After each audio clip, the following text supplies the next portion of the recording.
So Vince is home recovering, but it was a bit of a hectic week. As you remember, last week on Tuesday, he asked me to co-host with him because he wasn't feeling very well. So he got through that show. He was powering through it, but I saw he was not physically well. He was he gave a world-class performance as he always does, but his energy wasn't there off air, and I just knew something was wrong. So the next day he went to the doctor's office, and he had strep throat. That's what the doctor told him, but it was a pretty severe case of strep throat. They were worried about a potential abscess growing in his throat. So they gave him some medications. He started taking those, and he thought he would be getting better, but he actually got worse. So Wednesday, that was when he was diagnosed with strep throat. Things didn't get better on Thursday. Him and his wife, they went to the hospital to get it checked on, and they did. They found an abscess growing in the left side of his throat.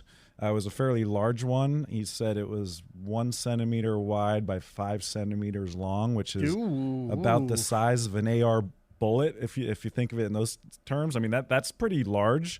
And anytime there's a abscess in a radio show host's throat, there's obviously some concern. We need Vince's voice, and if they're going to operate on it, we need this all to go very, very well. So they did perform surgery on Friday.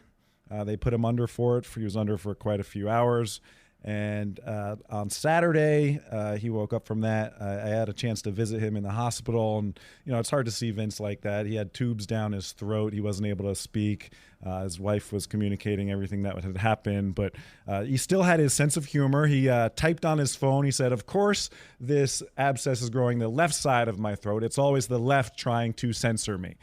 So his sense of humor was still there. He had a gag order placed on him, so he wasn't able to speak for quite a while. But things got better. The tubes got removed, and that was the last bit of risk that was involved because, again, anytime you have tubes down a radio show host's voice, there's some risk removing those. Your vocal cords are right there. But it all went very well. He texted me Saturday. He said, "I'm back. I'm walking around in the hospital. I'm feeling good, getting my energy back."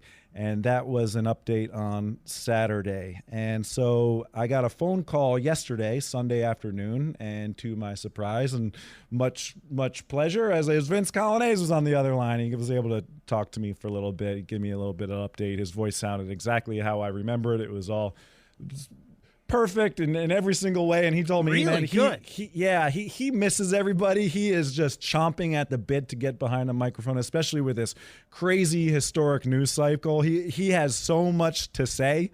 Unfortunately, he can't say it right now, but when he comes back, which will be hopefully very soon, he's going to have so much to say, and he just wants to say he's been feeling all the love. A lot of you have been messaging me, telling me over the phone when I take your calls that they're thinking of Vince, they're praying for Vince.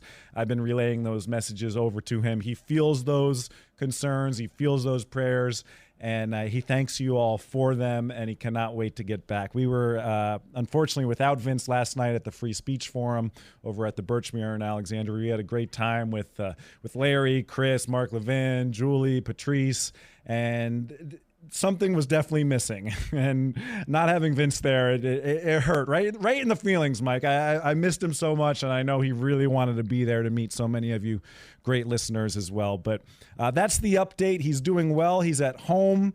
He texted me last night that he just got home Sunday night. He's recovering. There'll be up days, bad days, but he's chomping at the bit, and he'll be back real soon. Excellent. That is the best news, because there was concern that, as Corey said, anytime a radio host's voice is involved in a medical problem, that's your livelihood. And the fact that Vince is able to make phone calls and sound as good as Corey's telling us he sounded, that's just excellent. Corey, I'm just worried.